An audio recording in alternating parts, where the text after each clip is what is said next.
It was in Chicago, 100 years ago, when perhaps for the first time, the business world began to respond to community needs in order to make the world a better place in which to live. It began when a young lawyer named Paul Harris invited three friends to launch the first worldwide service organization.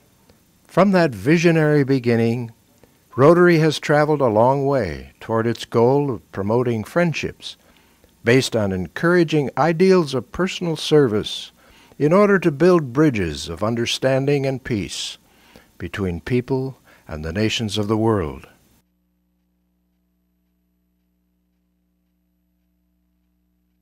More than 1,200,000 Rotarians are now serving in 167 countries. We in Rotary, as we celebrate the centennial year of our movement, treasure Paul Harris's words and wisdom.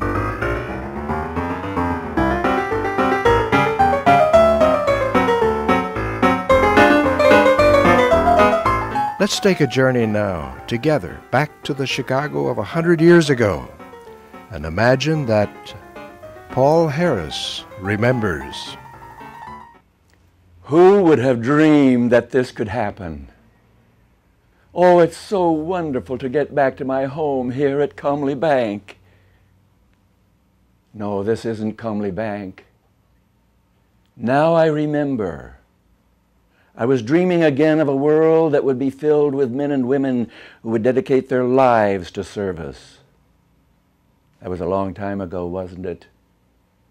Well, back in those early days in Chicago, there were a lot of lonely people.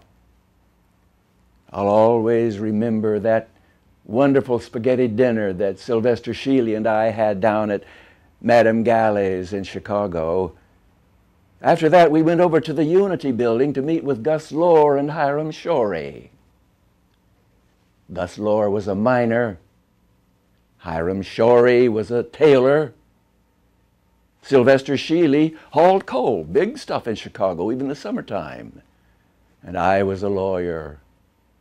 Well, we were just a bunch of plain, ordinary citizens looking for work, looking for friendship.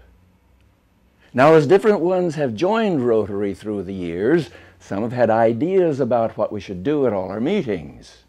And I'll always remember old Mr. Number 5, Harry Ruggles. He thought we should sing at all our meetings. Paul Harris lived at a time when women were beginning to gain leadership roles in the world of business. From the very beginning, I have said Rotary must be ever-changing, ever responsive to change as the world changes. And for that reason, I believe I'd have been in favor of women in Rotary when the time was right for it. After all, I voted for suffrage for women way back in college in Iowa, long before that idea was widely accepted.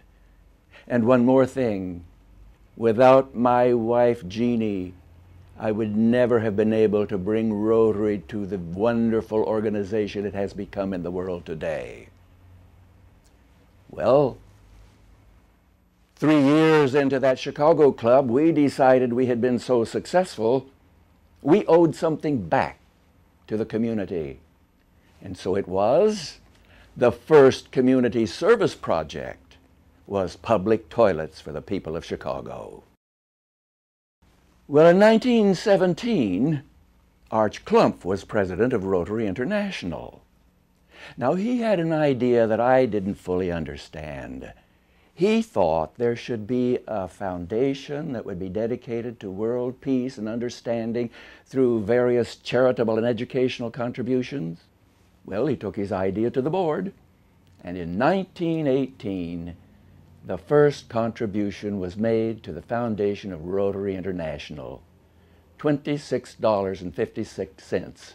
You know, it's probably a good thing I died when I did, because in 1947, the year I died, over $2 million came into the foundation from contributors all over the world. And it was in that year the first 18 scholars were sent to study in countries other than their own on behalf of world peace and understanding. Think of it today. Over 1 million men and women are dedicated to the preservation of the planet Earth.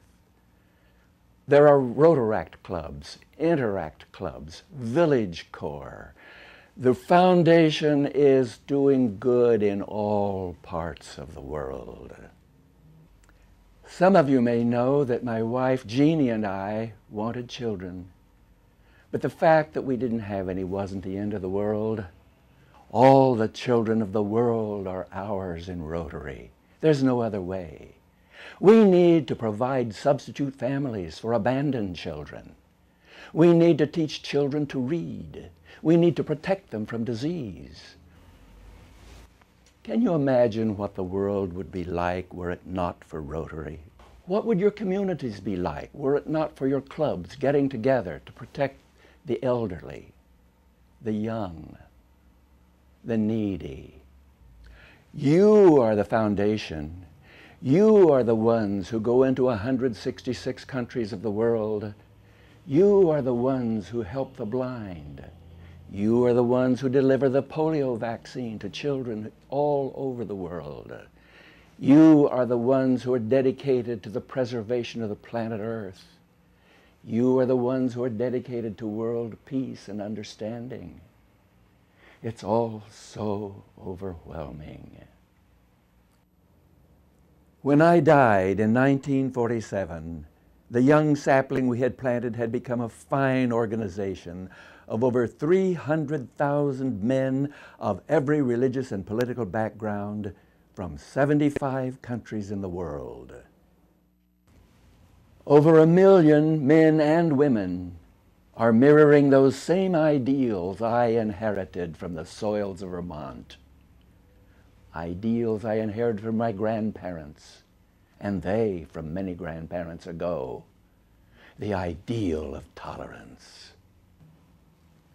How proud you must be to join with men and women throughout the world who believe in the ideal, service above self.